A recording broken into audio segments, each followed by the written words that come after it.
buenas tardes. Muchas gracias por acompañarnos este miércoles 21 de febrero. Hoy tenemos la tercera conferencia de 6 con nuestra compañera Silvia Arcila. Y antes de pasar con Silvia y darle la bienvenida, vamos a hacer nuestra oración de protección inicial. En el nombre de Dios Padre, Dios Hijo y Dios Espíritu Santo. Amén.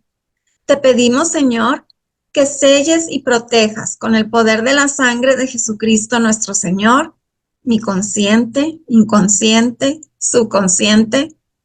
Sella, Señor, mi razón, corazón, sentimientos, sentidos, ser físico, biológico, psicológico, material y espiritual. Sella, Señor, todo lo que soy, todo lo que tengo, todo lo que puedo, todo lo que sé, todo lo que amo. Protégeme, Señor, con el poder de la sangre de Jesucristo nuestro Señor.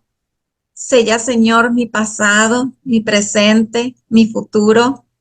Sella, Señor, mis planes, proyectos, sueños, ilusiones, viajes y enfermedades. Sella, Señor, mi persona, mi familia, mis posesiones y mi árbol genealógico. Escóndeme, Señor, en la llaga de la mano derecha de nuestro Señor Jesucristo. Escóndeme, Señor, en la llaga de la mano izquierda de nuestro Señor Jesucristo. Escóndeme, Señor, en la llaga del pie derecho de nuestro Señor Jesucristo. Escóndeme, Señor, en la llaga del pie derecho de nuestro Señor Jesucristo. Escóndeme, Señor, en la llaga del costado herido de Jesús. Escóndeme, Señor, en el corazón inmaculado de la Santísima Virgen María, para que nada ni nadie pueda provocarme ningún daño. Amén, amén, amén. Amén. Y ahora sí le damos la bienvenida a nuestra compañera y amiga Silvia Arcila. Silvia, buenas tardes, bienvenida. Muchas Buenas gracias. tardes, Maritza, ¿cómo estás? Muy bien, bendito Dios. ¿Y tú? Bien, aquí como muy acalorada, está haciendo calor. Está de... Aquí estamos con mucho frío. Uy, aquí es que también hay días de mucho frío y hay días de mucho calor.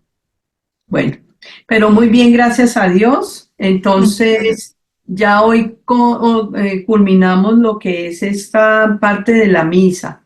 Este Ok, tema es muy bonito. Hoy vamos a ver también esta última parte, la de la misa, que son los ritos dentro de la misa, las partes del templo, las partes de los ornamentos. Pero Marisa me pedía el favor de explicar, pero eso lo vamos a ver ahorita dentro de la parte de la misa. Les hago la explicación de lo del sacerdocio, el misterio sacerdotal y que Dios obra en la persona de Cristo en el sacerdote. Eso lo vamos a ver en este momento más adelantico que llegamos a este tema. Bueno, vamos a ver entonces las partes del templo. Vamos a ver aquí también cómo cada una de estas cosas que tienen que ver con Jesús, digamos, eh, sobre todo, todo tiene que ver con la pasión, todo, absolutamente todo lo que se ve en la misa, el sacerdote, los ornamentos, todas estas cosas tienen totalmente que ver con la pasión de Cristo y es lo que vamos a ver aquí. Partes del templo. Como les había dicho, el altar, que es el altar, es solamente la mesa donde se celebra el sacrificio. Y esa mesa representa a la piedra en la que antes en el Antiguo Testamento se ponían a los, digamos, a los animales que se iban a ofrecer en sacrificio. Entonces ahí ponían al animal y lo sacrificaban. Y lo cocinaban, porque realmente era eso lo que hacían, y los sacerdotes comían la carne de ese cordero como carne sagrada también, y todo se hacía sagrado era porque iba ofreciéndose a Dios. Yo les decía que nosotros poco conocemos lo que, o no tenemos el valor de lo que es el sacrificio a Cristo, lo que es el sacrificio a Dios, que en realidad en el Antiguo Testamento ellos constantemente sacrificaban animales a Dios y era la manera como de darle homenaje a Dios, como acción de gracias, pidiendo alguna gracia especial, también pues porque querían alabar a Dios. Pero eso, digamos que esa costumbre no la tenemos nosotros tan marcada, pero lo importante que es eso, porque ya cuando nosotros nacemos en este tiempo, nacimos hace desde 2000 años, desde que Jesús celebró la primera Santa Misa, por decirlo así, que instituyó la Sagrada Eucaristía. En ese momento, de allá para acá, se ha celebrado este sacrificio de Cristo constantemente.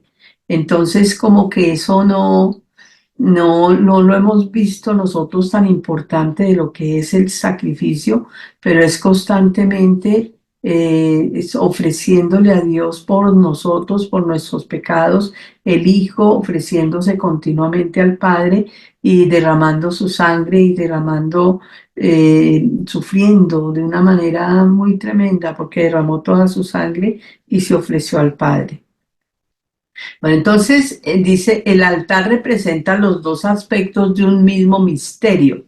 El altar del sacrificio, o sea, donde Jesús muere, que viene a ser la cruz, y la mesa del Señor, porque ahí también se consume el sacrificio, o sea, se come la carne de Jesús y se toma su sangre, el sacerdote lo hace básicamente y ya nosotros.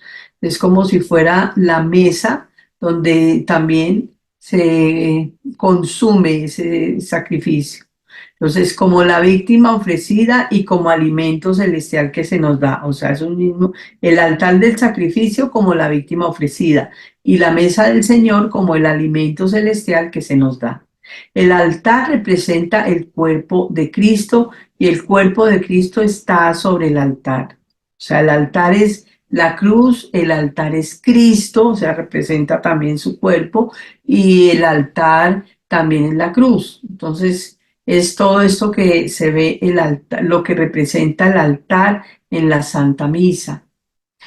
De ahí vemos el mantel. Bueno, aquí estamos viendo las partes del templo y las partes que utilizan también los sacerdotes en las misas y lo que significa en este momento que tenemos. Hay muchas cosas que dice que yo no saqué tanta cosa, sino como lo más básico. Dice, los manteles cubren el altar, representan los lienzos con que envolvieron el cuerpo de Jesús ya después de que lo llevan al sepulcro. Entonces, este mantel que cubre el altar, así como Cristo es el altar y lo cubrieron con esos lienzos, el mantel representa esos lienzos con los que cubrieron a Jesús cuando murió. Entonces, cada cosa, a ver, en detalles y detalles y detalles de la patena la muestran como la puerta de la sepultura. Hay muchas cosas que tienen relación, que yo, como les digo, no todo lo saqué, pero sí muchas cosas para que pudiéramos interpretar y darnos cuenta de cómo la pasión de Cristo está en la iglesia, en la liturgia de la iglesia y de la Santa Misa. Ahora, el sacerdote actúa en la persona de Cristo, así se llama, es decir, que Jesús celebra el sacrificio en la misa en el sacerdote que a su vez sale a celebrar revestido con las vestiduras de la pasión de Cristo. También cada parte de que se pone el sacerdote tiene que ver con partes de la pasión de Cristo, que también lo vamos a ver.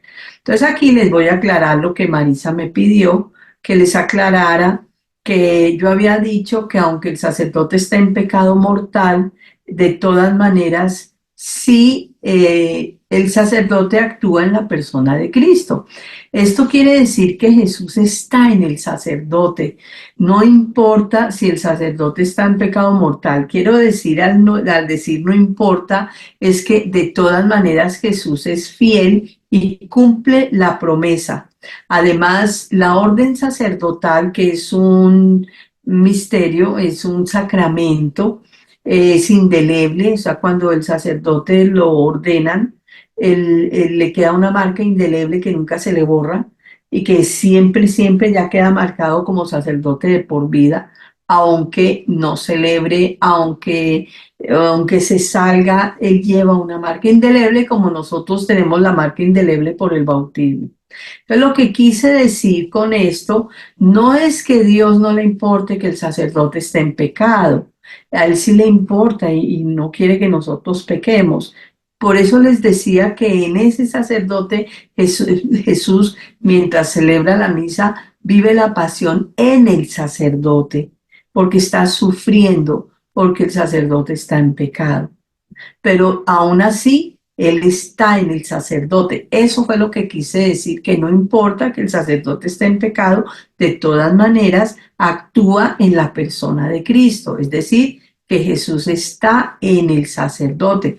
Lo mismo en la confesión y en cualquier tipo de sacramento que el sacerdote celebre, igualmente, aunque él esté en pecado mortal, el sacramento funciona, es real, se cumple. No importa si el sacerdote está en pecado, sí sucede y sí se hace el sacramento que él vaya a administrar.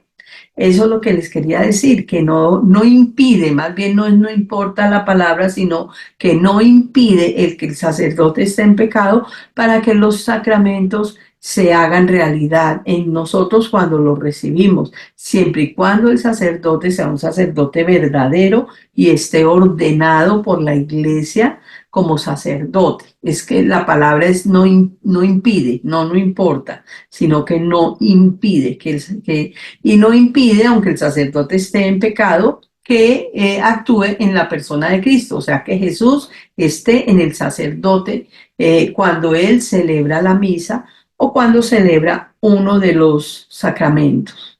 Así como les decía que cuando le da la absolución a la persona, la sangre de Jesús sale de su llaga, de la mano derecha en el sacerdote y nos cae a nosotros, nos limpia, nos purifica con la sangre de Jesús al confesarnos. Por eso la confesión es tan importante. Bueno, aquí vamos a ver entonces estas vestiduras del sacerdote. El alba, que es como esta túnica que él se pone debajo de la casulla, que es la que está encima, la que vemos nosotros de colores. Esta alba simboliza el vestido blanco con que le trataron como loco en casa de Herodes, despreciándole. Cuando él va donde Herodes, que Herodes lo tilda de loco y les dice a todos que lo vistan de loco y le ponen una vestidura blanca a Jesús, y eso significaba que era loco. En ese entonces, para ellos, era el significado, y cuando el sacerdote se reviste antes de la misa de esa túnica blanca que se llama alba, está representando la túnica con la que veían a Jesús como loco. Viene el cíngulo, que es como ese cinturón que llevan ellos, los sacerdotes, debajo de la casulla, siempre lo llevan ahí encima del alba, pues, y que ese cíngulo simboliza las sogas que los judíos ataron a Jesús, con la que los judíos ataron a Jesús en el huerto de los olivos para conducirle ante los tribunales. Entonces, esas sogas ya representan, o esos cordón que se pone el sacerdote todas las veces sobre el alba, pues representan las sogas. Imagínense, cada cosa como tiene una simbología en la pasión de Cristo. Ahora, la estola, que es como esa bufanda, que en este caso está verde, pero la bufanda siempre tiene, la estola, perdón, siempre tiene el color litúrgico, los colores litúrgicos que ya vamos a ver, y va igual al color de la casulla, de lo que va encima del sacerdote, de toda esta vestidura del sacerdote, ya cuando él celebra la misa es con la casulla, que ya la vamos a ver. Y esa estola representa o simboliza las sogas con que le tiraban al llevar a Jesús la cruz por las calles de Jerusalén. Entonces, es la manera como cada uno de los ornamentos representa. Entonces, aquí vemos la casulla. La casulla es como, digámoslo de esa manera, pues, para entenderlo nosotros como esa ruana que ellos se ponen encima, se llama casulla y simboliza el vestido de púrpura con que cubrieron a Jesús en la casa de Pilatos estando ya condenado de espinas. Ese vestido de púrpura que le ponen a Jesús lo están vistiendo como rey de burla, se burlaban de él diciendo que era rey, siéndole el rey de reyes. Eso lo vamos a ver también en las próximas conferencias que vamos a hacer. Vamos a ver eso de rey de burla. Entonces, esa casulla representa, ¿no?, el color de la púrpura, de vestido de púrpura, pues es un color como morado, o como rojo de sangre más bien. Pero aquí no importa que la casulla no tenga ese color, porque tiene los colores litúrgicos del año litúrgico, que también ya lo vamos a ver aquí también. Entonces, esta casulla ellos la ponen siempre y la únicamente para realizar el sacrificio. Para eso es que se ponen ellos esa casulla, que representa el vestido de rey de Jesús de burla. Y entonces también van con la estola y la casulla deben tener el color del año litúrgico que esté en ese momento en la iglesia. El año litúrgico, aquí está, es un año que tiene la iglesia que es diferente al año que nosotros conocemos, al año que vivimos nosotros, tenemos nosotros, que termina en el 31 de enero y empieza el 31 de diciembre y empieza el 31 de enero. Ellos aquí tienen un calendario distinto, digo ellos, son los sacerdotes, pero somos nosotros en la iglesia. Entonces, inicia el año litúrgico, se acaba en la fiesta de Cristo Rey. Y luego ahí empieza lo que es el Adviento, 4 semanas de Adviento. Entonces, en el primer domingo de Adviento empieza el año litúrgico.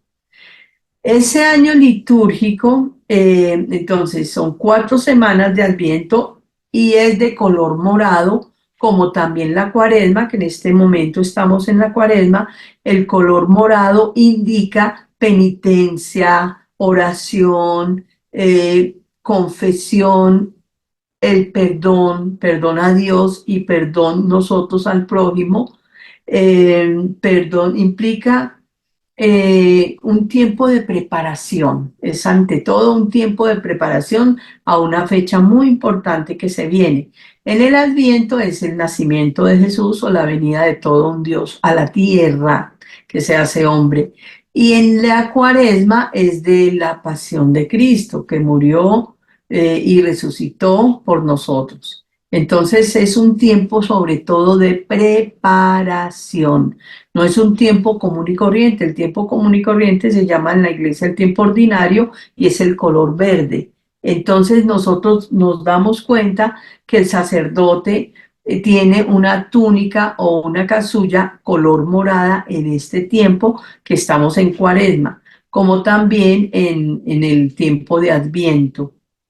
El tiempo de Adviento se acaba con la Navidad y vienen unos días que son seguiditos de la Navidad, de color blanco, y luego empieza el tiempo ordinario, que es un tiempo verde. Siempre que el sacerdote está de verde, estamos en tiempo ordinario, que es un tiempo como normal, como tranquilo, como que ahí en medio de ese tiempo hay fiestas religiosas importantes, pero por lo general es un tiempo en que pasan de color verde.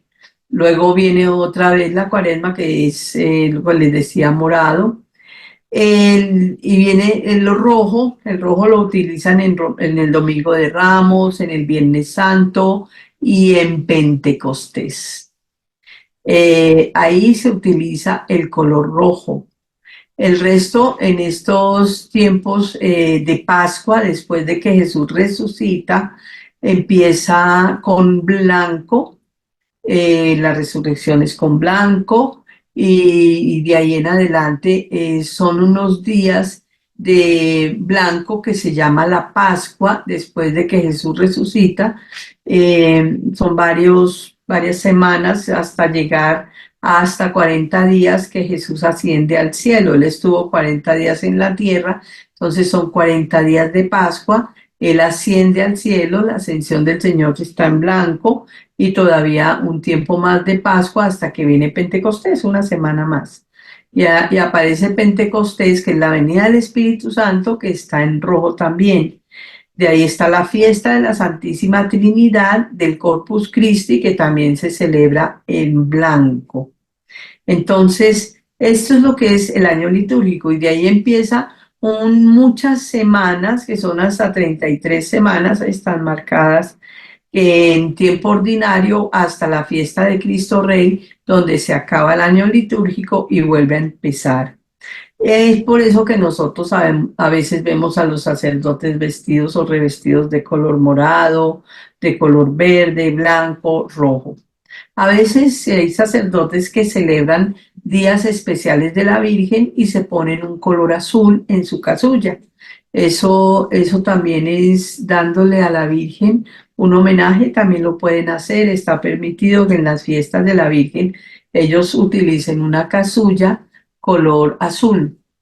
También algunos lo hacen, otros no, no está obligado, pero sí están obligados en este tiempo todos los sacerdotes a usar color morado, y en las fiestas de rojo lo tienen que usar, en las de blanco también y en los verdes también. Eso sí, son todos. Eso es lo que forma parte de la unidad de la iglesia. Cuando decimos creo en la iglesia, que es una, santa, católica y apostólica, una, es que es todo en todo el mundo, hace lo mismo, deberían leer el mismo evangelio.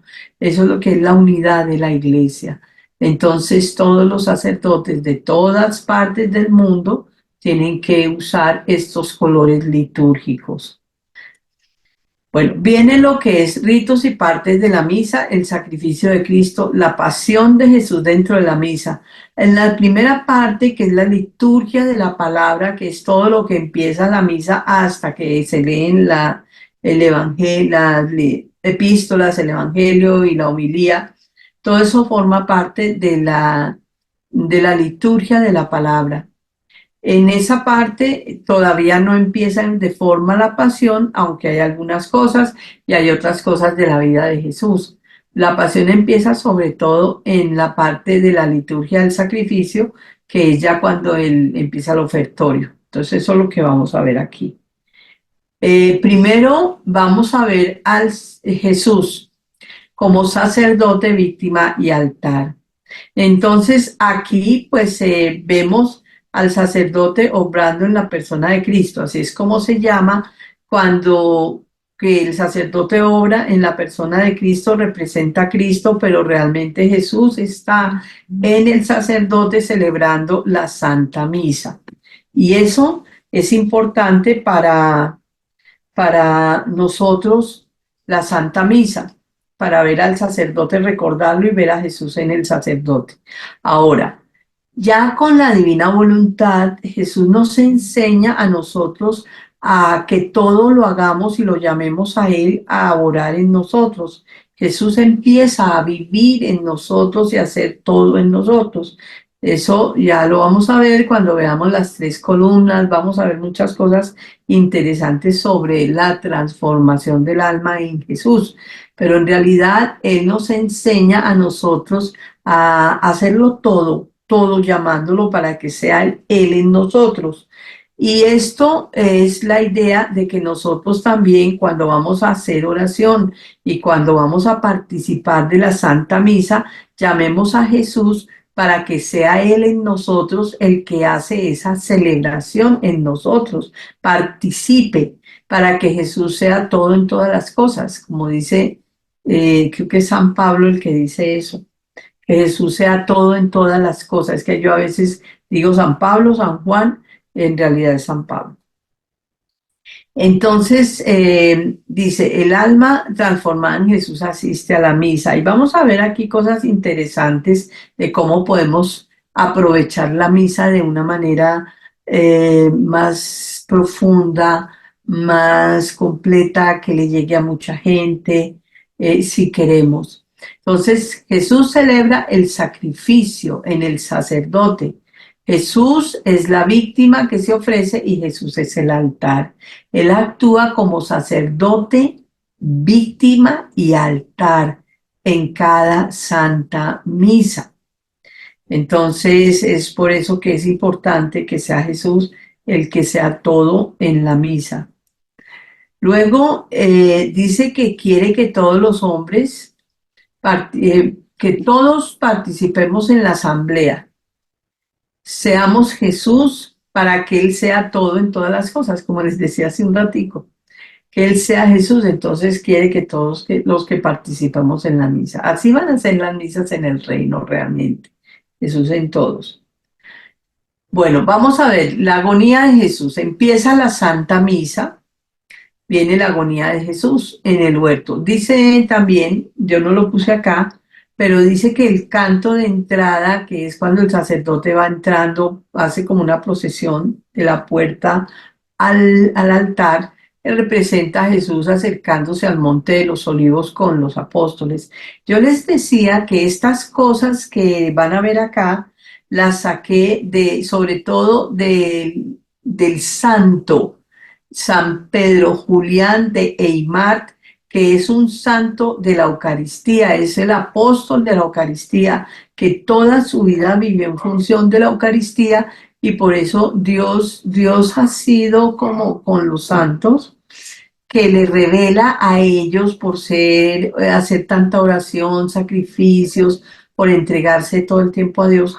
Entonces Dios les revela, les da a conocer cosas nuevas a la iglesia a través de los santos. Y este sacerdote, este santo que es San Pedro Julián de Aymar, que era sacerdote también, se dedicó toda la vida a la Eucaristía, amaba la Eucaristía, toda la vida era en función de la Eucaristía, por eso lo llaman el apóstol de la Eucaristía. Jesús le reveló estas cosas de la Santa Misa, también al Padre Pío, muchas cosas estaba el Padre Pío y San Pedro Julián de Aymar, lo dicen los dos y están de acuerdo. Pero todo esto, digamos que está amparado, respaldado por los santos de la iglesia. Entonces hay que por eso aprovechar este conocimiento de ellos y tomarlo nosotros. Además que es muy bello ver la pasión de Cristo dentro de la misa, cada parte que nos centre en la pasión de Cristo como el sacrificio de Cristo que se entrega al Padre. Entonces el sacerdote anteriormente ya no lo hace, se paraba al lado derecho, izquierdo, ahí está, pero derecho nuestro, y del altar, izquierdo del altar, se paraba, hacía oración antes de empezar la Santa Misa. Y entonces, en esa época que estaba San Pedro Julián de Aymar, él decía que ahí representaba la oración de Jesús en el Monte de los Olivos. Bien, entonces, bueno, el sacerdote besa el altar. Yo les estuve hablando a ustedes hace 8 días de lo que es el acto único y eterno, donde todo sucede en acto. Es decir, en este momento está sucediendo que Judas besa a Jesús. Igual está sucediendo que él es coronado de espinas. Todas las cosas que están pasando en la vida de Jesús están siempre en acto de suceder y está siempre en acto de repetirse, siempre, siempre, siempre. No es como algo, es importante y pues como estamos tan acostumbrados la mente, la memoria, el pensamiento nuestro a ver las cosas como algo que pasó hace 2000 años, la pasión de Cristo, no. Tenemos que empezar a abrir la mente a ese acto único y eterno de Dios y verlo todo como un acto presente. Está sucediendo y si está sucediendo, yo puedo aprovechar ese acto que está sucediendo y hacerlo mío, tomar la sangre de Jesús. Eso lo vamos a ver más adelante en las próximas conferencias con la pasión de Jesús. ¿Cómo podemos nosotros aprovechar esa pasión de Cristo también en beneficio nuestro? Bueno, entonces aquí cuando el sacerdote sube al altar y lo besa, siempre antes de empezar la misa, el sacerdote besa el altar como un acto de veneración a Cristo. Acuérdense que el altar es Cristo. Bueno, y en ese momento Judas, en la parte de la pasión, le está dando el beso a Jesús. O sea, el sacerdote debe dar el beso como un acto de veneración, pero en la pasión de Cristo que va pasando en la misa, Judas está besando a Jesús. Se relaciona o se simboliza, como decir el beso de Judas, pero el sacerdote en reparación, en veneración de lo que hizo Judas con Jesús al darle el beso. Es una de las partes que ya empezamos a ver en la misa de cuando el sacerdote besa el altar en acto de veneración a Jesús. Bueno, sigue. Cuando el Padre empieza la misa, por lo general dice: la gracia de nuestro Señor Jesucristo, el amor del Padre y la comunión del Espíritu Santo estén con todos vosotros. ¿Qué es lo que pasa aquí o qué significa? Esta imagen que está aquí representando que el sacerdote con su palabra está mandándonos a nosotros el amor del Padre, la gracia de nuestro Señor Jesucristo, el amor del Padre y la comunión del Espíritu Santo, nos lo da y para que nosotros lo recibamos y decimos, y con tu espíritu, pero nosotros debemos recibo eso que Él me manda, porque acuérdense que es Jesús en el sacerdote y me está mandando la gracia. ¿Cuál es la gracia de Jesús? Pues toda. Es lo que y esto también depende mucho de mi actitud, de mi recibirle a Dios, de mi deseo de recibirle a Dios, de realmente creer también, es la fe que el sacerdote a decir esas palabras me está dando. La gracia de nuestro Señor Jesucristo, el amor del Padre y la comunión del Espíritu Santo nos lo da. Y yo lo recibo, lo debo recibir. Y todo lo que el sacerdote en la misa nos da, que son gracias muy grandes, las debemos recibir como tales. Yo las quiero, yo las recibo. Pero como les decía que Jesús, llamamos a Jesús a que Él sea en nosotros, y Él les había explicado que en el acto único y eterno están todas las personas, todas pasadas, presentes y futuras. En ese acto único y eterno yo puedo entrar en su voluntad y llevarle, o sea, yo cuando voy caminando hacia la misa, yo puedo decir que fundida en Jesús y en su voluntad, para que sea Jesús en mí, digo, entro al acto único y eterno y voy, invito a todas las personas del pasado, del presente y del futuro a la Santa Misa y voy en representación de todas ellas como si todas las personas del mundo hubieran asistido a la misa. Aquí vamos a ver cómo todo el cielo está en cada Santa Misa. Todas las almas del purgatorio que se les permite, porque no a todas se les permite, pero todas se mueren de ganas de asistir a cada Santa Misa. Entonces, a los que se les permite. Y de la tierra los que queremos, eso ya es por la voluntad, recibir esta gracia enorme de la Santa Misa.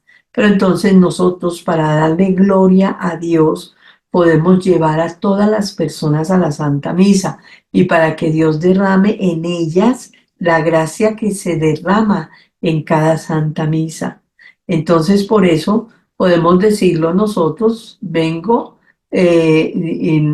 por mí y por todas las criaturas pasadas, presentes y futuras a celebrar el sacrificio de la Santa Misa.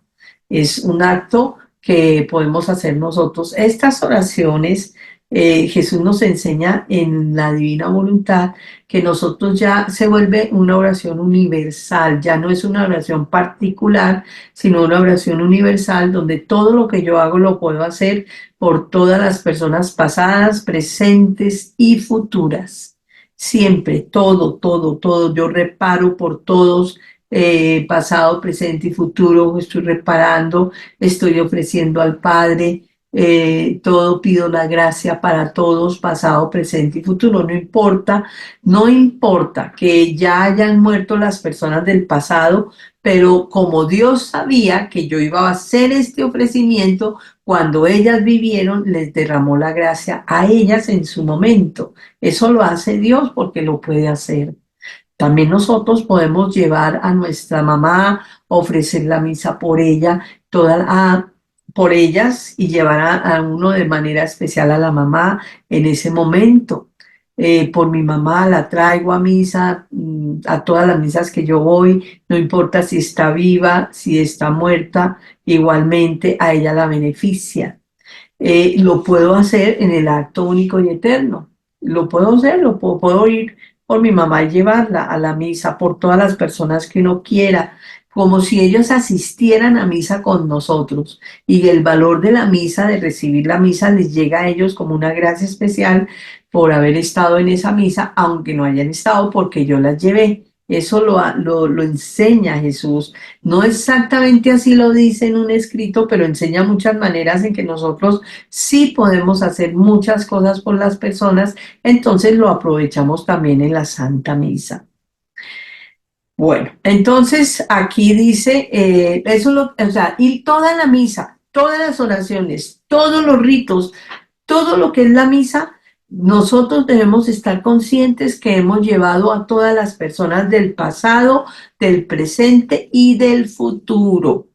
Y entonces es la manera como yo asisto a la Santa Misa llevando a todas las personas. Viene el acto de contrición. El acto de contrición es las almas del purgatorio están postradas de una manera tan impresionante porque ellas, en esa figura, porque ellos en el purgatorio alcanzan a ver cada gesto, cada cosa que nosotros hemos hecho como algo muy grande y el dolor es inimaginable. Entonces ellos sí aprovechan ese acto de contrición en la Santa Misa. Eh, el acto de contrición es una confesión y absolución pública. Cuando decimos yo confieso ante Dios Todopoderoso, ante vosotros, hermanos, que he pecado mucho de pensamiento, palabra, obra y omisión, etcétera. Es una confesión pública.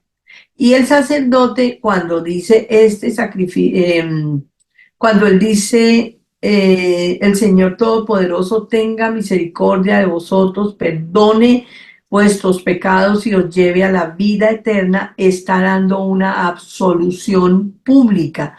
Pero esa absolución es únicamente por el pecado venial, no es para el pecado mortal.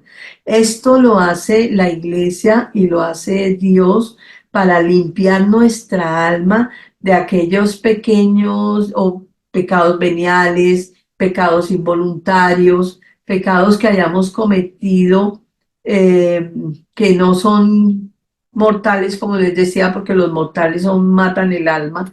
Realmente por eso se llaman mortales, muerte, le dan muerte al alma. Los veniales, digamos, son menos graves. Entonces, nos da el sacerdote la absolución. Nosotros debemos decir en ese momento, recibo la absolución del sacerdote por mis pecados veniales. Le digo perdón a Jesús, perdóname por mis pecados veniales, porque no me soy de mal genio, no me concentro en la Santa Misa, porque no vengo a tiempo, porque no le doy la importancia que tiene, porque comulgo de pronto sin hacer el ayuno que pide la iglesia de 1 hora, por muchas cosas que vamos haciendo que de pronto vamos ofendiendo a Dios.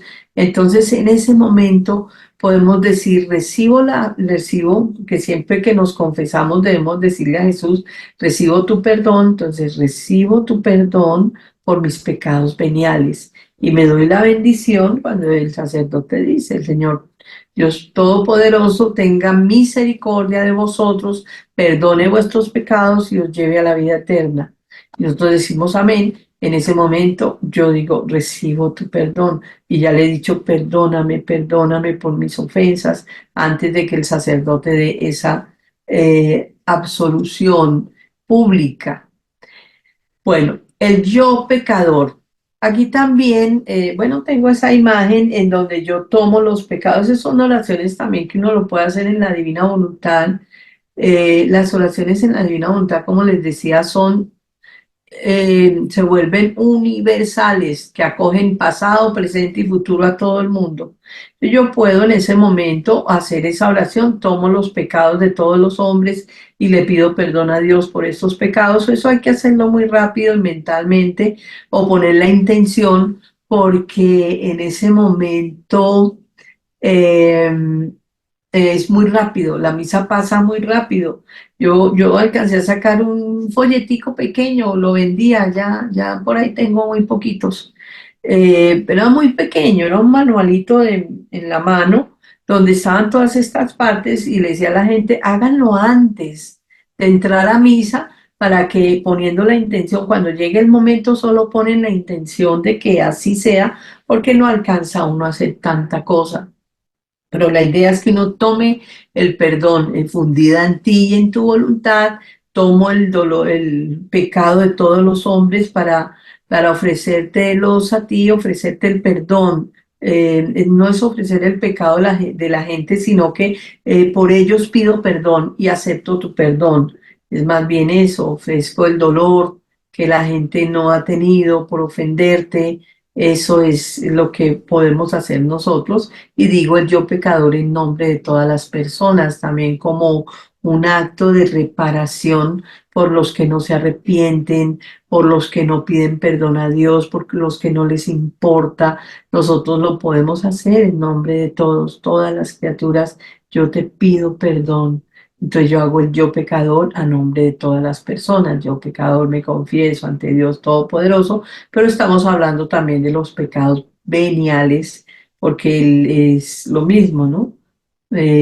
Pecado de pensamiento, palabra, obra y omisión por mi culpa, por mi culpa, por mi gran culpa, que es lo que decimos nosotros. Es como si todos les diera dolor, se arrepintieran y poderle decir a Dios, perdónanos. Fíjense que nosotros podemos hacer muchas cosas en la Santa Misa por nosotros y por todos. Solo es conociendo que esto se puede hacer, pues lo podemos hacer. Viene la parte del Gloria, que el Gloria no se dice todas las veces, se dice en fiestas especiales, se dice los domingos, pero el Gloria nos recuerda a los ángeles cuando se aparecen a los pastorcitos cantando el Gloria, diciendo Gloria a Dios en el cielo y en la tierra paz a los hombres de buena voluntad. Esta buena voluntad también Jesús lo explica en los escritos que viene a ser relacionado con quien vive en su voluntad, que lo vamos a ver cuando expliquemos las tres columnas, qué significa todo esto. Que eso serán en las conferencias que vamos a ver más adelante.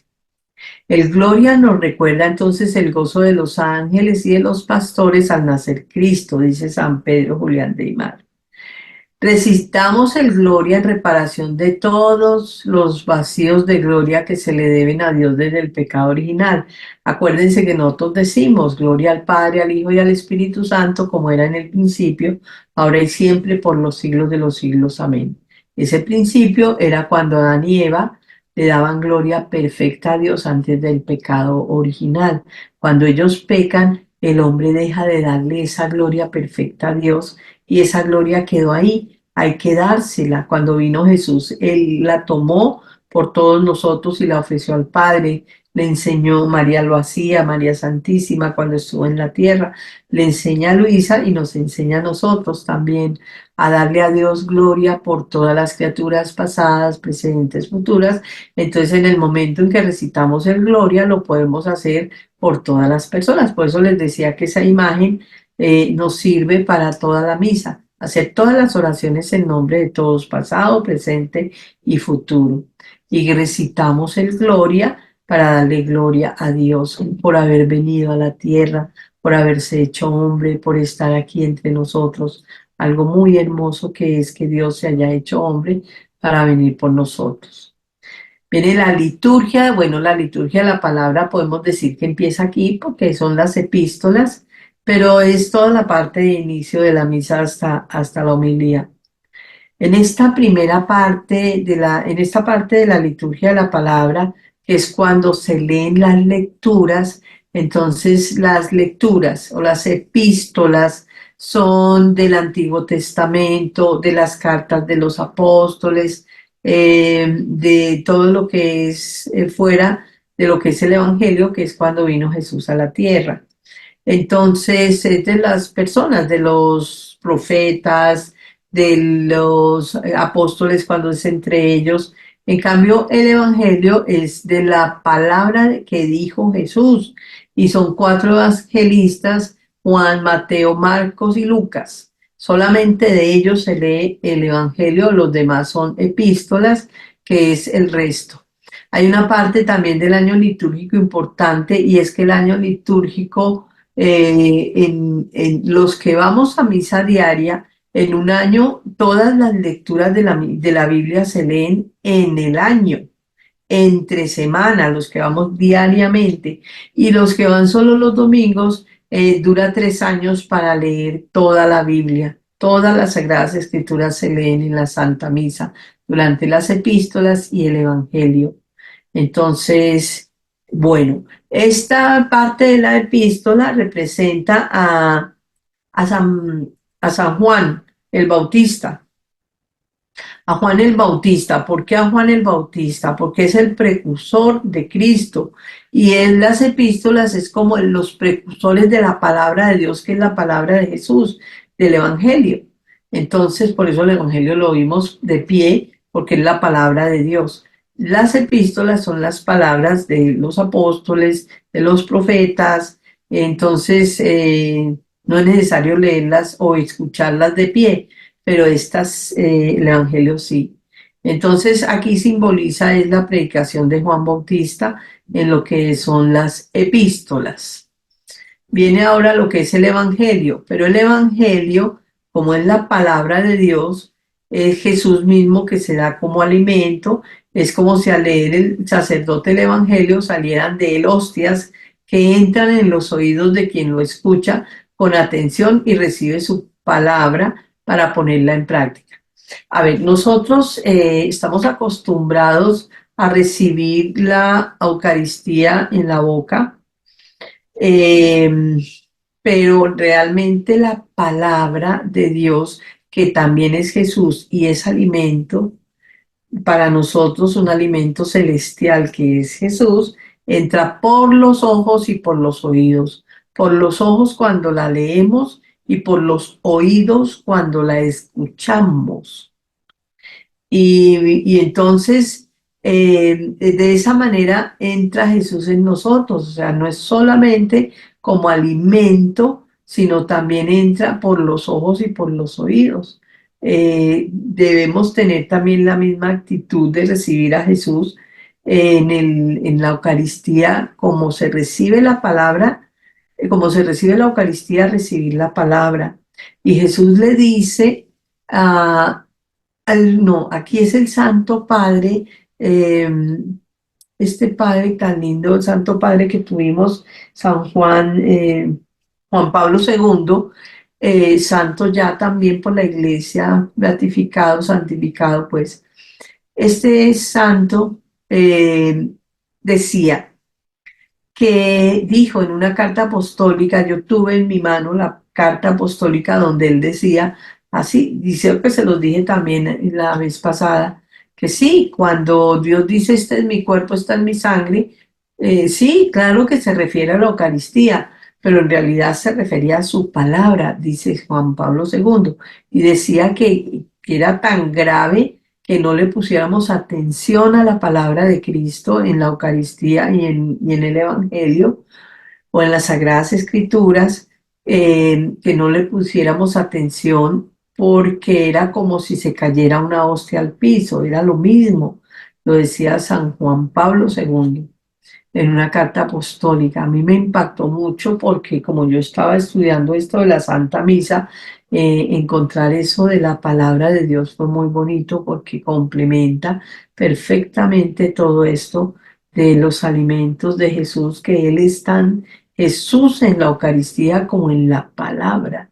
Y tanto nos alimenta en la Eucaristía como en la palabra, para transformarnos en Él, para que dé un fruto, el fruto sea Jesús, pero tenemos que darle vida a esa palabra en nosotros. No es que la palabra se quede como un conocimiento intelectual, sino que es darle vida a la palabra en nosotros. Por eso Él dice, si alguno me ama, guardará mi palabra, pero es el que cree en mí, guardará mi palabra, porque es que el que cree, le cree a Dios en su palabra, y esa palabra se va volviendo en nosotros como una verdad de Dios, para que sea nuestra verdad.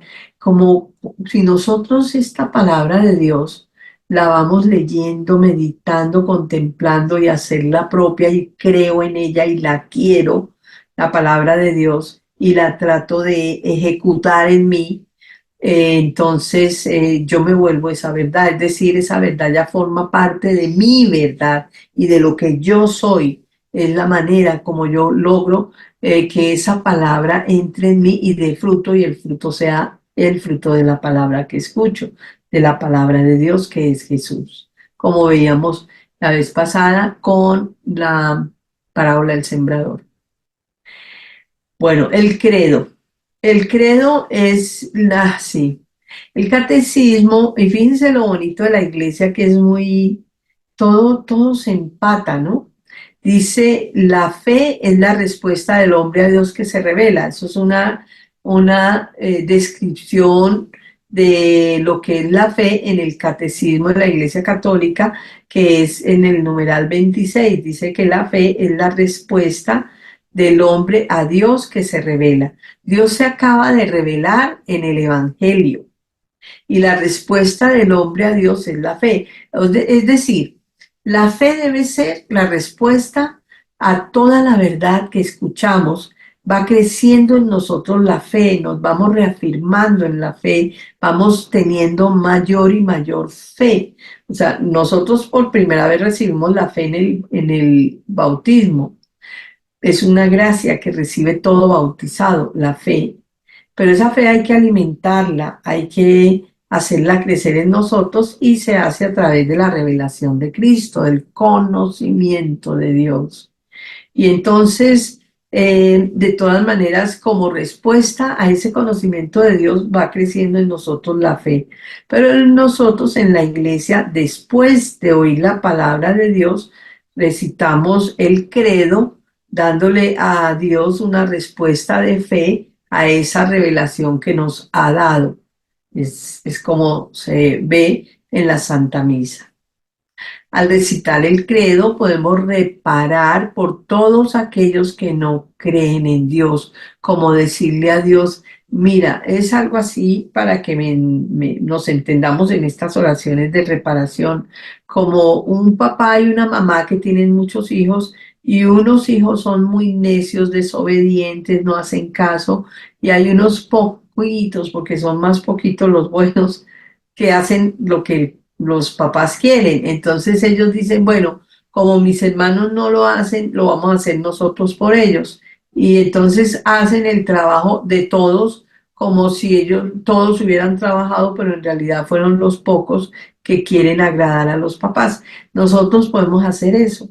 Decir, bueno, ellos no quieren, pero nosotros lo vamos a hacer y le vamos a llevar a Dios la gracia, la respuesta pues de todos nosotros, como si todos lo hubieran hecho. Eso el primero que lo hizo fue Jesús, que vino a la tierra y pagó al Padre por todos nosotros, reparó todo lo que nosotros no hemos hecho a Dios, no le hemos ofrecido a Dios, no le hemos dado a Dios. Él fue el primero que lo hizo, y nos enseña a nosotros a hacerlo también por todos. Entonces rezamos el credo, y yo creo en ti, Jesús, y rezo el credo con convicción de lo que estoy diciendo, muy convencida pues, y digo que lo hago por mí y por todos, por todos, por todos los que creen y los que no creen. Entonces, ¿para qué el qué? para que el Padre reciba la gloria como si todos los hijos de él, los que están en la tierra, los que no se han bautizado, todos, digan el credo. Y Dios lo recibe así, eso, por eso esas oraciones que nos enseña Jesús en la divina voluntad es para eso, para que Él reciba la gloria que no le dan los demás. Viene esta parte de la liturgia eucarística. Bueno, ahora sí entramos a lo que es la pasión de Cristo. La liturgia eucarística, el ofertorio. Aquí hay una parte muy importante de la misa, muy bella y muy importante, que es que esa gotica de agua, primero el sacerdote le echa vino a la gota, al cáliz, le echa esa gotica de agua al vino.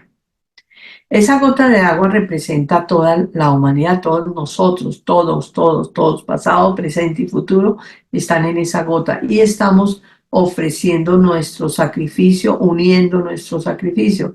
¿Cuál sacrificio? Sacrificio de día a día, las cosas que nos cuestan, las cosas que no nos gustan, las cosas que hacemos con un poco de dificultad. Entonces es nuestro sacrificio, todo el sacrificio nuestro, pero todo el sacrificio de todos nosotros se une al sacrificio de Cristo. Y entra esa gota de agua, una vez entra el vino, ya no se puede deshacer, es decir, el vino, esa agua se transforma en el vino que va a ser consagrado como la sangre de Cristo. O sea que venimos nosotros a ser parte de este sacrificio con Cristo. Por eso cuando el sacerdote dice, este sacrificio mío y vuestro, mío en nombre de Jesús y vuestro nosotros. Este sacrificio mío y vuestro sea agradable a Dios Padre Todopoderoso, porque estamos nosotros unidos al sacrificio de Cristo y por esa razón es que nosotros ahí es donde vamos recibiendo también esas gracias especiales de participar también en el sacrificio de Cristo. Entonces, el agua es importante, la gotica de agua que echa el sacerdote en el cáliz después de haber echado el vino. Se pierde en el vino, ya después si uno la quiere volver a sacar, ya no puede. Se pierde completamente el agua, se funde, se disuelve pues en el mismo vino y entonces ya no se puede sacar. Y ya quedamos nosotros unidos al sacrificio de Cristo. Pues también formamos parte del sacrificio, nos unimos al sacrificio de Cristo. Ahora, el sacerdote, cuando echa el agua en el vino, dice algo muy especial, y es que el agua unida al vino sea signo de nuestra participación en la vida divina de quien ha querido compartir nuestra condición humana. Esta frase está diciendo lo que decía el Papa Juan Pablo II en el tiempo de la Puerta Santa, el gran jubileo, cuando se cierra la Puerta Santa, que dice Dios se hizo hombre para hacer al hombre Dios. Es decir, volver a recuperar el estado que le había dado al hombre en el paraíso terrenal, que de eso exactamente lo que se tratan las tres columnas que vamos a ver, que son la obra del Padre, el Hijo y el Espíritu Santo. La vamos a ver más adelante. Y ahí se explica mucho mejor todo esto que les estoy diciendo.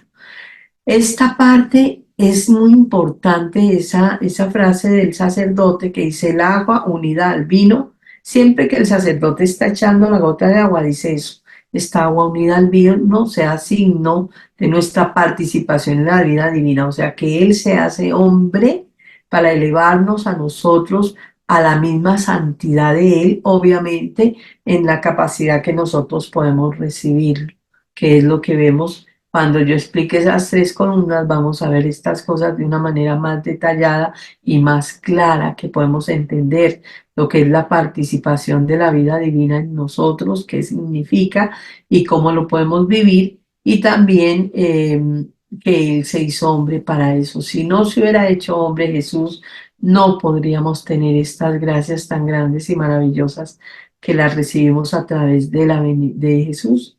Por eso la pasión de Cristo tiene un valor tan grande y tan importante para nosotros, que es verdaderamente increíble, que nosotros deberíamos vivir postrados dándole gracias a Jesús por haberse hecho hombre y por haber vivido su pasión y haber pagado a precio de sangre por cada uno de nosotros cuando conocemos lo que significa esta pasión de Cristo. Bueno, eso es lo que significa esa gota de agua. ¡Ay! Una cosa, vamos a ver si me la devuelve. Sí, una cosa que les quiero decir aquí de esto es lo de las bodas de Caná. Fíjense que el agua nos representa a todos nosotros. Y en las bodas de Caná es muy bonito, y así termina el libro de la Virgen María en el reino de la divina voluntad con las bodas de Caná, porque es exactamente eso, esa gota de agua que echa el sacerdote en el cáliz, en el vino, que somos nosotros una vez se mezcla el agua en el vino y una vez el sacerdote pronuncia las palabras de la consagración, somos nosotros y nuestro sacrificio que está ahí, transformados en ese sangre de Jesús.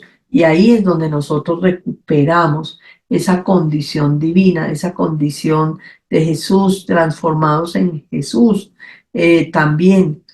Y por eso en las bodas de Caná es tan bonito esto, porque eso es lo que significa. La mamá dice, hagan lo que mi hijo les dice, y y Jesús transforma el agua en vino, o sea, a nosotros en él. Es así realmente, las bodas de Caná, eso es lo que significa.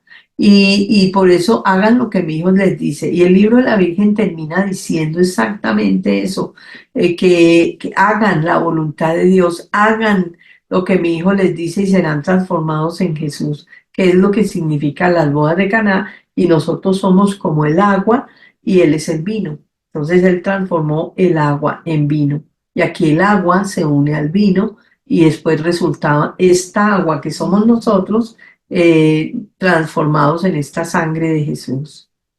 Viene ahora lo que es el ecce homo, que quiere decir he aquí al hombre. Ecce homo significa eh, como eh, esa parte donde Pilato se lava las manos y dice, yo soy inocente de la muerte de este hombre, de este justo. En esa época decían justos a las personas que eran buenos, y Pilato no le veía a Jesús como la necesidad de que hubiera sido ni lacerado tanto. Él lo dice en las horas de la pasión: qué corazón tan duro el de los hombres, y esta no era mi intención al mandarlo a la flagelación cuando ve a Jesús todo lleno de sangre.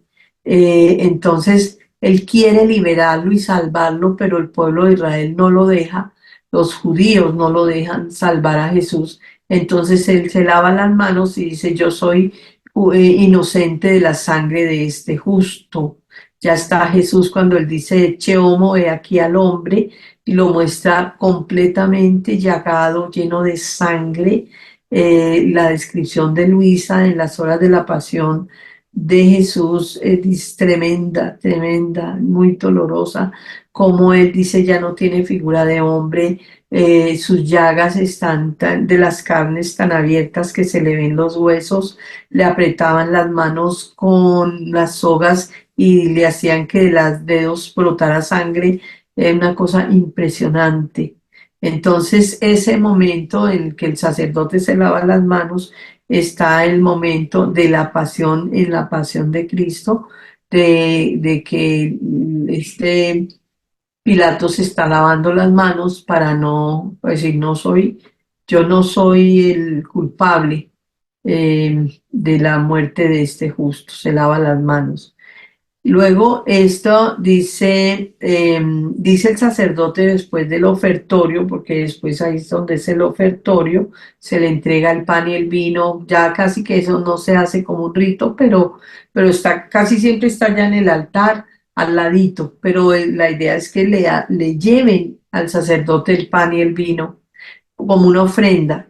Y él dice, orad en manos para que este sacrificio mío y vuestro sea agradable a Dios Padre Todopoderoso, que era lo que les decía, el sacrificio mío es Jesús y vuestro es el nuestro. sea agradable a Dios Padre Todopoderoso y el Señor reciba de tus manos este sacrificio. Este sacrificio siempre hay que decirlo en la misa, hay que unirnos a este sacrificio porque es el sacrificio de Cristo que está por suceder en la Santa Misa real y verdaderamente, para alabanza y gloria de su nombre, para nuestro bien y el de toda su santa iglesia. Y arranca el sacrificio de Cristo ya a celebrar. En ese momento viene la acción de gracias, el prefacio que se dice es justo y necesario, es nuestro deber y salvación darte gracias siempre y en todo lugar, que esto viene a ser parte de la justicia, justo, justicia divina, justo y necesario. Eso también lo explico yo en las 3 columnas, que nosotros no le damos esa gloria a Dios, no hacemos darle gracias siempre y en todo lugar, pero es nuestro deber y salvación, lo decimos en la misa todos los días, darle gracias a Dios siempre y en todo lugar. En ese momento Jesús abraza la cruz. Él dice que Él abraza la cruz porque Él, cuando vino a la tierra, tomó figura de hombre, Él vino a salvar al hombre y anhelaba ese momento de abrazar la cruz. Entonces abraza la cruz, de la cruz de Jesús. Bueno, viene lo que es la epíclesis, o sea, la invocación, cuando el sacerdote pone las manos sobre la ofrenda, que es el momento en que nosotros nos estamos arrodillando. Dice, el sacerdote impone las manos sobre el cáliz y la hostia, invocando al Padre que envía al Espíritu Santo para la consagración. Los verdugos se apoderan de Jesús despojándolo violentamente de sus vestiduras y le extienden sobre la cruz en la que le crucifican. Dice San Pedro Julián de Aymar que es el momento cuando el sacerdote pone las manos sobre la ofrenda y nosotros nos arrodillamos, es el momento en que Jesús está siendo clavado en la cruz. Es por eso, cuando nos arrodillemos, acordémonos, está siendo clavado en la cruz y Él recibe los clavos en las manos. Viene la consagración.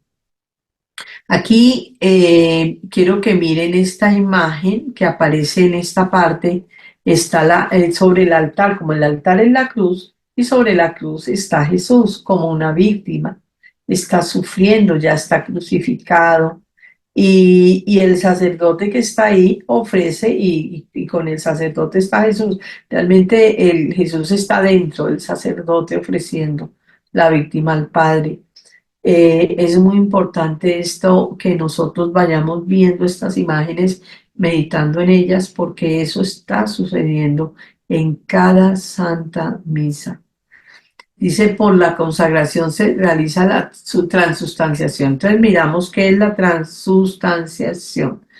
Cuando nosotros decimos transformación, es que hay un cambio de forma. Cuando dices transformación, es un cambio de forma. Cambia la forma del objeto. Pero cuando decimos transustanciación, hay un cambio de sustancia, transustanciación, un cambio de sustancia. Quiere decir que nosotros no de forma, o sea, la forma sigue igual. Vemos la hostia, vemos el vino, la hostia sabe a pan, huele a pan, tiene la forma del pan, porque no es una transformación, es una transustanciación. O sea que la sustancia de lo que está hecho la hostia cambia. La sustancia de lo que está hecho el vino cambia. O sea, el vino huele a vino, sabe a vino, pero ya no es vino. Es la sangre de Jesús. Es como sí, alimentarnos de la sangre de Jesús. Es algo impresionantemente bello, porque el vino ya es la sangre de Jesús, la hostia es el cuerpo de Jesús. Miren, muchas veces yo me pongo a pensar qué nos pasa a nosotros, los seres humanos, que todo un Dios se hace alimento para el hombre, se hace alimento bajo las especies del pan y el vino para que lo recibamos todos los días. Y no es todo el mundo que es como consciente de esto. La gente cada vez como que está yendo menos a misa, como que se está perdiendo ese valor de lo que es la misa, que es el sacrificio de un Dios al Padre Dios, del Hijo de Dios al Padre Dios. Es un regalo de Dios enorme para la humanidad, para todos nosotros, y nosotros como que no le damos el valor que tiene. Es que si entendiéramos lo que esto significa realmente, la misa es una cosa del tamaño del mundo para toda la humanidad y no lo vemos así. Y lo más triste es que mm, vamos hacia un camino que se va a acabar la Eucaristía en el mundo. Vamos a llegar allá. Y Jesús le dice a Luisa, cuando yo permita que se acabe la Eucaristía es porque es más las ofensas que recibo que la gloria. Porque, y lo ha hecho es para nosotros, para ayudarnos en este mundo de pecado tan tremendo en el que vivimos. Dice, por la consagración se realiza la transustanciación del pan y del vino en el cuerpo y la sangre de Cristo, bajo las especies consagradas del pan y del vino. Cristo mismo vivo y glorioso está presente de manera verdadera, real y sustancial, con su cuerpo, su sangre, su alma y su divinidad. Aquí está el Concilio de Trento, todo eso es del Catecismo, lo pueden ver ahí en el numeral 1413. Es esto, es realmente, es verdadera, real y sustancial, la que está presente, su cuerpo y su sangre, real, es verdad. Mucha gente dice que eso simboliza, eso pareciera, no, es que Él está realmente presente. Por eso dice, está presente de manera verdadera, real y sustancial con su cuerpo y su sangre, alma y divinidad, en cada Eucaristía. Cuerpo, sangre, alma y divinidad. Así está Jesús en cada Eucaristía. La consagración es algo muy grande que Jesús le da y ha querido quedarse en la hostia a pesar de muchas ofensas a la Eucaristía. Muchas ha recibido Jesús y se ha querido quedar, aún sabiendo que así iba a ser, se quedó por nosotros, los que lo queremos recibir verdaderamente día a día para alimentarnos de Él, para aprovechar este alimento exquisito que es el alimento celestial, el más grande y el más importante. Y también hay que pensar si una persona deja de comer, miren lo que pasa con una persona que comiera cada 8 días, qué pasa con su cuerpo y con su salud, que se va deteriorando y se va enfermando porque le hace falta el alimento, las vitaminas, le hace falta fortalecerse. Igual le pasa al alma. El alma necesita el alimento y el alimento es, Él se da, el creador se da como alimento a su criatura para que lo recibamos, para que lo tomemos, para que podamos nosotros fortalecernos, tener esas vitaminas divinas que son de Dios mismo en nosotros. Ahora, ¿qué pasa con los que ni siquiera cada 8 días comulgan? ¿Cómo está su alma? Después muchas veces dicen, pero ¿por qué a mí me pasa esto? ¿Por qué yo me enfermé? Porque no cuidamos el alma como cuidamos el cuerpo, que debería ser darle más importancia al alma que al cuerpo realmente. Bueno, entonces eso es la Eucaristía. Y acá dice el Padre Pío, San Padre Pío, la consagración nos da el cuerpo entregado ahora, la sangre derramada ahora, es místicamente la crucifixión del Señor, que fue lo que les quise decir cuando vimos el acto único y eterno, que todo está en acto de suceder. Entonces, igualmente, no es que sea que estamos como recordando la pasión de Cristo, asistimos a un sacrificio que pasó hace 2000 años. No, es ahora, en este momento, ya se está derramando la sangre, dice, la sangre derramada ahora y el cuerpo entregado ahora. Está sucediendo la pasión de Cristo. Es que son conceptos que tenemos que abrir la mente y entender que está sucediendo la pasión de Cristo en cada Santa Misa. Es la única pasión que él ha vivido, no es que se repitan las pasiones, es una sola, pero se repite en cada misa. Es un misterio de Dios a los que nosotros tenemos que tratar de penetrar en ese misterio para poder entender lo que significa la Santa Misa y el sacrificio, cómo va pasando ante nuestros ojos y reconocerlo. Entonces el Padre Pío, unido a lo que dice San Pedro Julián de Aymar, dicen es que es el cuerpo entregado ahora y la sangre derramada ahora. Por eso mismo es que nosotros somos redimidos, aunque el sacrificio pasó hace 2000 años, nos llega a nosotros porque es como que quedó en acto de repetirse y siempre está dándose al hombre y reanudando ese sacrificio que es el único sacrificio que se hizo una vez, pero que queda como siempre en cada Santa Misa. Viene ahora lo que es la elevación del cuerpo y de la sangre.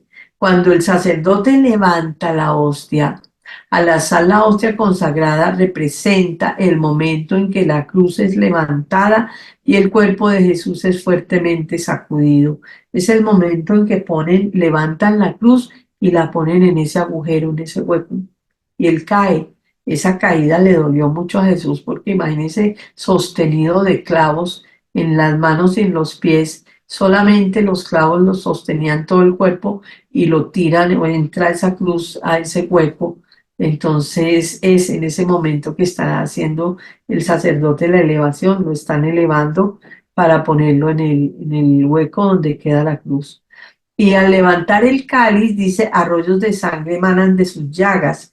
Es como él está en la cruz y de esa cruz donde él está, sale su sangre hacia el cáliz del sacerdote para que ese cáliz entre o sea, esa sangre entre en el cáliz y llene el cáliz de la sangre de Cristo. Dice entonces San Pedro Julián de Aymar, al levantar el cáliz, arroyos de sangre emanan de sus llagas. El sacerdote se inclina y Jesús dice, Padre, perdónalos porque no saben lo que hacen. En el momento de la consagración, Jesús invoca al Padre diciendo, perdónalos porque no saben lo que hacen. Es un momento muy tremendo porque está ya él en su mayor agonía, en el momento que consagran el vino. Y viene aquí, a ver, cómo dijera yo, es lo más importante de la misa. Claro, la consagración es muy importante y es muy importante porque sin la consagración no se podía hacer la doxología. Pero es que la doxología es el sentido de la misa. ¿Y cuál es el sentido de la misa? Pues el sacrificio de Cristo, ofrecérselo al Padre Celestial, que es cuando el sacerdote, sobre todo la parte tan bonita en que pone la hostia encima del cáliz, es ese momento que dice por Cristo, con Él y en Él, a ti Dios Padre Omnipotente, la unidad del Espíritu Santo, todo honor y toda gloria por los siglos de los siglos. Esa frase solamente la puede decir el sacerdote, porque en ese momento el sacerdote está ofreciendo esta víctima al Padre. En esta figura se ve a Jesús parado en el altar que viene a ser el del Antiguo Testamento, está en esta figura. La última cena, como les decía, ahí está Jesús en el monte Tabor, crucificado, en una agonía impresionante, ya tiene todos los dolores encima, toda la pasión ya está en él. Y entonces en ese momento, así como está, se lo entrega el sacerdote al Padre como una ofrenda para que el Padre perdone nuestros pecados, que seguimos pecando, seguimos ofendiendo a Dios. Por eso cuando dejen de celebrar la misa, va a ser muy difícil para el hombre vivir en esta tierra porque ya no hay el sacrificio que es Jesús, que en este sacrificio de la Santa Misa, Él detiene muchos flagelos y mucha ira de Dios y al demonio. Uno de los santos decía que si se dejara de celebrar por un cuarto de hora la misa, la tierra se volvía tan oscura de la presencia del demonio tan tremenda, porque la misa impide muchos flagelos, impide que el demonio haga muchos estragos. Entonces, pues oremos para que esto no suceda. Pero viene para este mundo muchas cosas, pero es porque viene el reino de Dios, que eso también lo vamos a ver ya en la venida del reino de Dios, en esas tres columnas, que es lo que vamos a ver más adelantico cuando les dé las otras conferencias que ya Marisa les irá a anunciar. Entonces, aquí es un momento muy especial.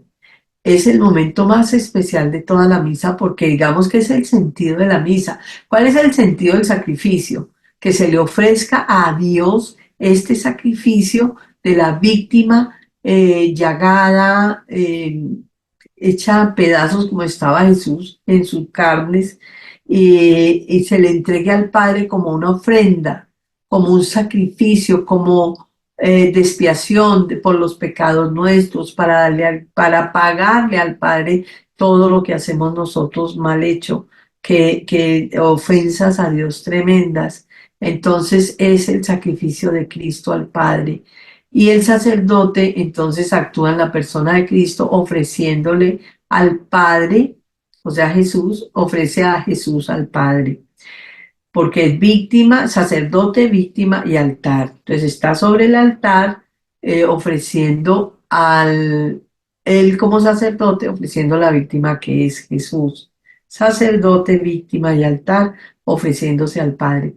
Le dice Jesús a Luisa en los escritos que Juan, que fue el único de los apóstoles que estuvo al pie de la cruz, hizo esa función de sacerdote porque en la última cena Jesús ya los había nombrado no solo sacerdotes a los apóstoles, sino ya hasta obispos, y porque ellos quedaron con la misión de nombrar nuevos sacerdotes, que es lo que hace el obispo.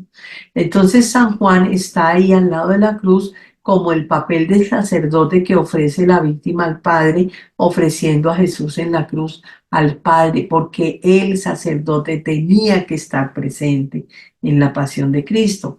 Pues la idea era que estuvieran todos, pero todos salieron corriendo y el único que quedó al pie de la cruz fue Juan, que hizo ese papel de ofrecer al Padre esta víctima. En ese momento que ya está ofrecido el Jesús al Padre, él dice, Padre, en tus manos entrego mi espíritu, y en ese momento nosotros estamos rezando el Padre nuestro. En ese momento que Jesús dice, en tus manos entrego mi espíritu, ya viene la muerte de Jesús. Después de esto, que le entrega su espíritu, viene la muerte de Jesús. Y esta muerte digamos, en la misa se simboliza cuando el sacerdote parte la hostia. Cuando el sacerdote parte la hostia, Jesús inclina la cabeza y expira, dice San Pedro Julián de Aymar. Y es muy doloroso, se los digo yo, ¿por qué? Porque en ese momento la gente está abrazándose, dándose la paz, muy poca gente está atenta a lo que está pasando en el altar, que es cuando el sacerdote rompe la hostia. Y cuando quita el pedacito de hostia y lo mete al cáliz, Jesús resucita, porque es que se vuelven a unir la sangre y el cuerpo de Jesús. En ese momento Jesús resucita. Entonces son dos momentos que pasan muy rápido. Parte la hostia, Jesús muere, y coge el pedacito de hostia y lo echa al cáliz, Jesús resucita. Eso es lo que está pasando en la misa en ese momento. Y sería muy importante y quisiéramos más bien estar como más atentos a ese momento para estar unidos a Jesús en su momento de la muerte y en el momento de la resurrección. Es como Él resucita, nosotros recibimos un Cristo resucitado. De ahí viene la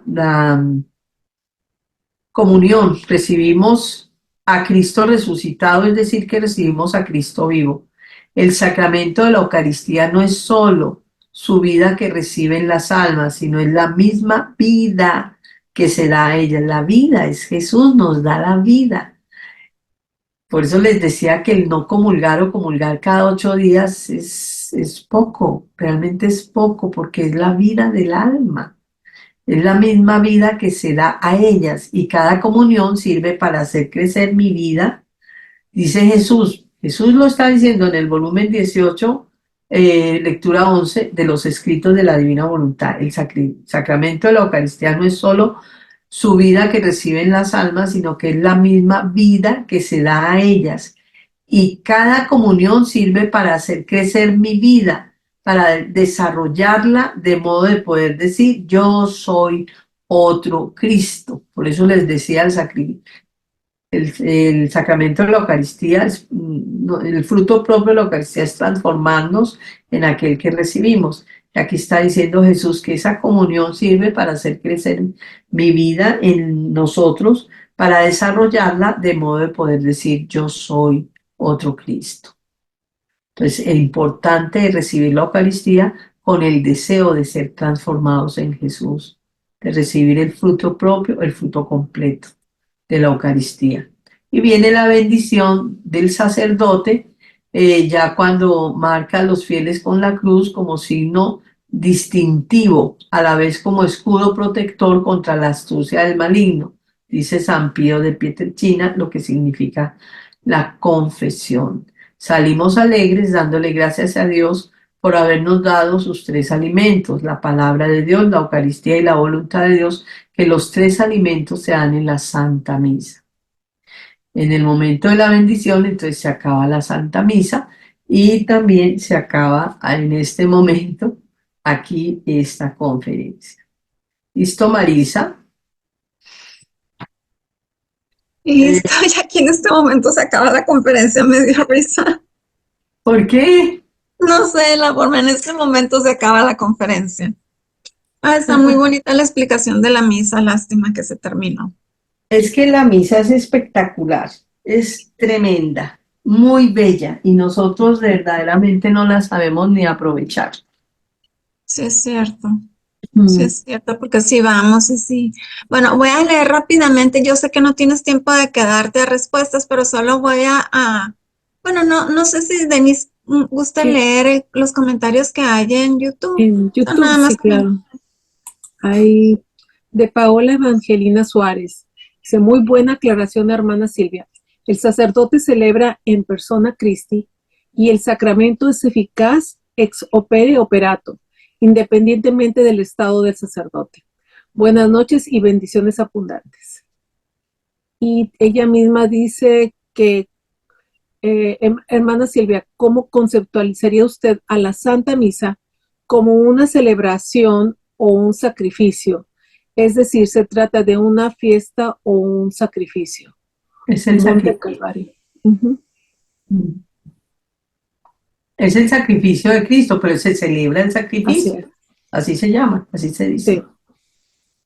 Sí. Sí, bueno, Silvia desde antes de empezar me dijo que tenía prisa, que no se podía quedar a las preguntas, pero pues ya, contestamos una. Y muchas Sí. gracias, Silvia, muchas Con mucho gracias. gusto. Gracias a ustedes también por invitarme a mí. Una bendición. Y bueno, con este Y regalo. mándale nuestros saludos y nuestras oraciones a Sarita. Claro que sí, claro que sí. Muchas Bueno, gracias a ustedes. entonces, no, En gracias. 8 días, entonces nos vamos a ver aquí para ver el valor de la pasión de Cristo, cómo es de grande para nosotros. Sí, o sea, aquí la parte de la misa ya termina y empezamos con la pasión de nuestro Señor Jesucristo. Exactamente. Ok, bueno, pues muchísimas gracias, Silvia, te agradecemos mucho. Mucho gusto. Y bueno, pasamos a las invitaciones del apostolado. Los queremos invitar a que nos acompañen mañana, jueves, como todos los jueves, tenemos adoración al Santísimo a las 6 de la tarde, hora de la Ciudad de México. Se celebra desde el Seminario Los Siervos del Divino Amor en Guadalajara, Jalisco. Y durante la adoración al Santísimo se reza el Santo Rosario. El domingo los invitamos a que nos acompañen a la paraliturgia de sanación de las 6 puertas 11 de la mañana, hora de la Ciudad de México. Se transmite por el canal de YouTube, por la página de Facebook del Apostolado y también por Zoom. Y el próximo miércoles tendremos la cuarta de 6 conferencias de la misa y la pasión de nuestro Señor Jesucristo con nuestra compañera querida Silvia Arcila. Y aunque solo nos queden la 4, 5 y 6, vamos a tener Silvia Arcila para todo el año, ¿verdad, Silvia? Gracias, sí. Sí. Sí. Y ahora no me vamos aburra tanto. con el favor de no, para nada, al contrario, aprendemos mucho de ti. Y también queremos comunicarles que si desean comprar alguno de los productos que tiene Silvia, pueden entrar a la página lallamadadel.amor.com y ahí en la sección de ventas, ¿verdad, Silvia? Es donde pueden encontrar. Sí, ahí está el libro de la misa también virtual, o sea, también es digital. El libro de la misa con imágenes, con cada parte de la misa, todo está ahí en el libro de la misa también. Ok, bueno, pues muchísimas gracias y ahora pasamos con Denise a hacer la oración de protección final. Adelante, Denise. Gracias. En el nombre del Padre, del Hijo y del Espíritu Santo. Amén. Amén. Padre Celestial, de ti procede toda bendición en el cielo y en la tierra. En el nombre de Jesús, tu Hijo bendito y Señor nuestro, por el poder de sus santas llagas y de la Santa Cruz, ata, encadena y amordaza todo espíritu del mal y séllanos con la sangre de Jesús, nuestro cuerpo, alma, espíritu, mente, corazón y vida, nuestro pasado, presente y futuro, todo lo que somos, todo lo que tenemos y todo lo que hacemos. En el nombre poderoso de Jesús, en el de San José y en el dulce nombre de María, séllanos todo nuestro ser, este lugar, esta charla, así como todos los participantes y nuestros hogares. En el nombre de Jesús, invocamos a San Miguel, San Rafael y San Gabriel arcángeles, y con los santos ángeles, por intercesión de la Virgen María, prohíbe a todo espíritu del mal y a todo espíritu inmundo hacernos daño en nuestros bienes espirituales y materiales, así como los de nuestras familias y nuestros seres queridos, en nuestros trabajos, en nuestros grupos de oración y en el apostolado. Te lo pedimos en el nombre de Cristo Jesús. Amén, amén, Amén. amén. Amén. En el nombre del Padre, del Hijo y del Espíritu Santo. Amén. Bueno, muchísimas gracias a todos por habernos acompañado y les deseamos una muy bendecida noche. Los esperamos a que nos acompañen en todos los eventos del apostolado. Bendiciones para todos. Bueno, Gracias. igualmente, gracias. Bendiciones para Sarita también. Sí. Gracias.